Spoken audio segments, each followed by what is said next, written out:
Hello and welcome. Welcome to our patio garden just off our central courtyard here at our beautiful Carvel Mission.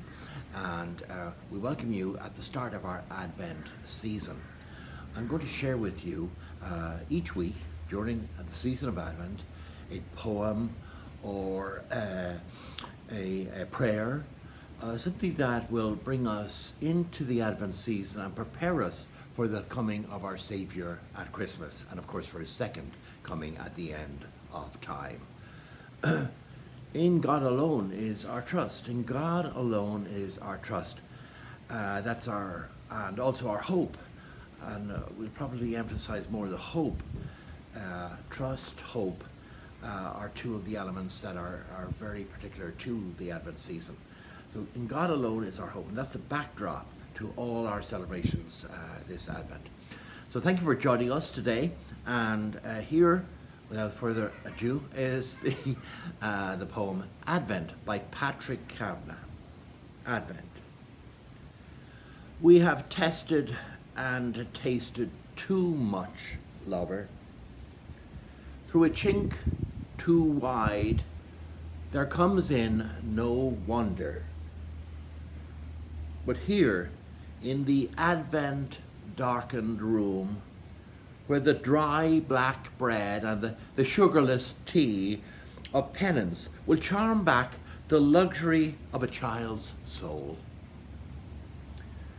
we'll return to doom the knowledge we stole but could not use, and the newness that was in every stale thing when we looked at it as children.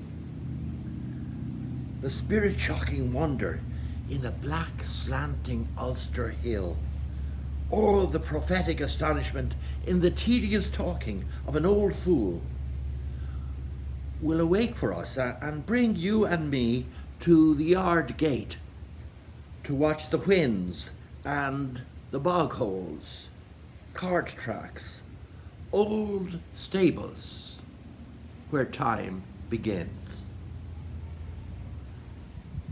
Oh, after Christmas we'll have no need to go searching for the difference that sets an old phrase burning.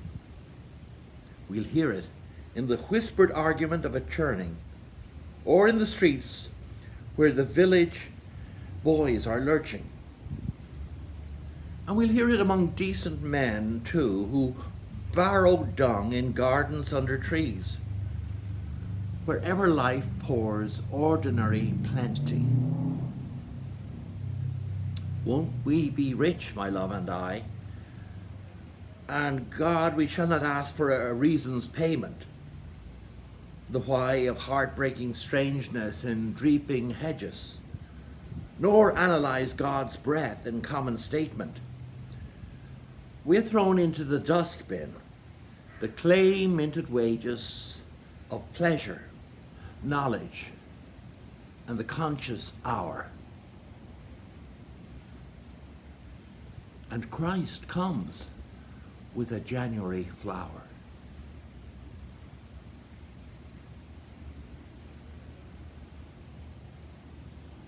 Patrick Kavanagh grew up on a small farm in County Monaghan.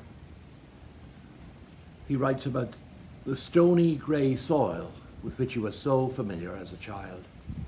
And like all of us, we take our roots with us, don't we? And he went to the big city, the big smoke that is Dublin, to eke out a living there, and did so with great difficulty, and fell upon hard times, and used to depend on the generosity, the charity of strangers. One of those strangers was my first boss, a former archbishop in Dublin for whom I worked. And he used to, quite often on his way home from the north side, where the office of the archbishop was, to the south side, where he lived, he would stop off on the banks of the Grand Canal. And there he would find seated, staring out, thinking of his next poem, he would find Patrick Kavanagh, and he would leave with him a lunchbox. and maybe a little noggin of Irish whiskey, who knows. But so I became familiar with Patrick Kavanagh again when I worked for the late Archbishop of Dublin. But one of the things that he teaches us, Patrick Kavanagh, in his poetry is that we can find God in unexpected places, especially in places that we would pass by unthinkingly. He said that God speaks to us in the bits and pieces of every day. So I encourage you to join me in becoming more conscious of the presence of our loving Savior, Christ, in the bits and pieces of every day. And let's look out in particular for signs of hope, just like the January flower to which our poet refers. Thanks for joining me today, and may God continue to bless you. Please stay safe and healthy.